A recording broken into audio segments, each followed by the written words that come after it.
Welcome to This Day and Everything Cool for February 21st. Taking photos wasn't always as quick as it is now, but that started to change on February 21st, 1947. American scientist Edwin Land demonstrated for the first time his new invention called the Polaroid Land Camera, which could take a photo and then develop it inside the same unit. The process wasn't as quick as modern Polaroid cameras. It took 60 seconds for the photos to come out, but that was still much faster than the hours and days it used to take.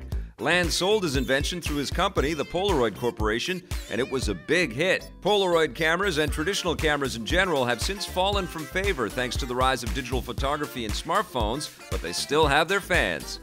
Digital technology has made something else obsolete, the phone book. On February 21st, 1878, the very first telephone book was published. It was released in New Haven, Connecticut by the local New Haven Telephone Company, but it wasn't as big as more recent phone books. It only listed 21 names, owing to the fact that telephones were still a niche market, but this made it easier to call someone, which was an important first step in making telephones more popular. Thanks to the rise of smartphones, digital address books, and web browsers, most people don't really use paper-based phone books anymore, which is good news for trees everywhere.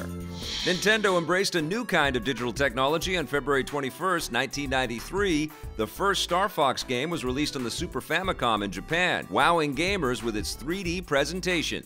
It was the first game to use the console's Super FX graphics acceleration, creating three-dimensional polygon models that were unheard of on a console at that time. All that extra visual oomph came at a cost, however. The game was on the rails, so players could only fly within specific predetermined areas.